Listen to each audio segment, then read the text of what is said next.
My name is Jenny Brown, social work background, family therapy trained. I'm the executive director of the Family Systems Institute, which is set up over the last 15 years to help train professionals in Murray Bowen's family systems theory. For many of us, this is our very first introduction to Bowen Theory. Are you able to tell us what it is in a nutshell? I'm not good at nutshell, but see how I go. Family systems theory, as Bowen developed it, is essentially saying that no problem or symptom, it sits just in an individual. In fact, it doesn't just sit in a relationship, for example, between mother and child. It belongs to the whole family as if the family is one single organism. And it's something he discovered through his research. He discovered that even in intense mother-child dynamics, the mum and child are going home to other family members who are all reacting to the other relationships, and those triangles are a part of the whole picture. So every member of a family is part of an emotional dynamic in which a symptom or a difficulty gets stuck. That would be Bowen Theory in a nutshell. So we've heard of other family systems theories, but what makes Bowen Theory different from those? There are common factors in family systems theories, such as Milan systemic family therapy or structural or strategic family therapy. The key similarity is they all see that the family is an important unit of attention beyond the individual.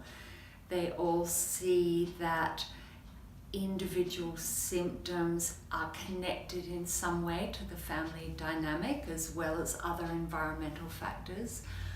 I think the key difference, and this can be tricky to get one's head around, is that Bowen Theory is embedded in nature and physiology and biological responses and sensitivities. And therefore you can see the patterns in other animal species. Most family systems theories are more cognitive. So for example, you might hypothesize about how a child has developed a symptom with the function of trying to bring dad back into the family, that there's some kind of cognitive awareness of the effect of the symptom in serving a purpose for the family. And that would be a typical systems hypothesis. But Bowen Theory would say that the symptom has developed not with the child trying to achieve something for the family, but rather that the anxieties and instinctive responses in the whole family system are keeping the symptoms stuck in one particular place. We work in a space where families are often in crisis and at risk of entering the child protection system. How might this theory help us to improve our practice in this space? Well, the challenge of the theory I'll start with first is that it is a big theory. It's not a model or a set of techniques for how to intervene. And I think that can be quite off-putting for people at first, but there's nothing more practical than a good theory. And what Bowen Theory does is help make the complex really understandable, being able to identify the patterns that families are using to survive the challenges of their life. And that can be very helpful in preventing clinicians getting caught in making things worse inadvertently through over-helping, over-fixing, being impatient with a family, judging family members, blaming family members. Family systems theory helps a worker get more neutral about the whole family and everyone playing a part. And I really think that when you can get that objectivity about the whole system, it's much easier to engage with challenging families and therefore be a resource to them. And how might this theory help the families that we work with, in particular the children, because they are our main client? Well, this is a theory that says if one member of a family system can control their reactions a little better and lift up their capacity to be a bit more principled rather than just swept along by anxious emotions, if just one member can do a bit better, the whole system can do better. So you can see the ramifications for children. If a parent can do a little better in managing their own reactivity through learning about their patterns and getting beyond blaming themselves to seeing, I could do things a little differently and make a difference to my child.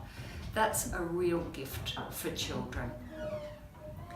You've already touched on some of these, but what are some of the challenges that we should be aware of when utilising this theory in our practice? Well, in Bowen Family Systems Theory, half of the effort of any intervention or support work or helping effort is the worker managing their own anxieties and sensitivities. So the most important thing that the theory can help the worker do is not fall into triangles, side-taking, promoting inadvertently a dependency with a client through over-rescuing. And I think that can go a long way to prevent burnout for the worker, and it can also leave the family with the breathing space to find their own capacities, even if their capacities might not be that high in the differentiation levels. They've got capacities, and if a worker can stay out of over-functioning, side-taking, then someone in the family can lift their own capacity. What are some ways that we can learn more about this theory and how we can use it more effectively? Well, of course, reading can be useful. Reading the original writings of Bowen is a fantastic way to see how he's come up with his ideas. But the best way to learn anything is by doing and experiencing it and testing the theory out. So I think combining reading, then testing out the ideas, I would encourage people to ask their clients for lots of good interactional patterns going on in the family around where the client's concern is, practicing asking who did what, how did that affect others, how did others respond, then what happened next, how did it all turn out, who distanced, who got overly caught in it, what was the effect on everyone. Learning how to ask those questions that reveal the patterns is the best hands-on way to learn the theory. And as an aside, asking those kind of who, what, when, where, what next, what was the effect, those questions are brilliant for staying out of triangles, because you're just asking for what is going on in the family rather than asking people's opinions of who's to blame, who needs to change. You can avoid all of that.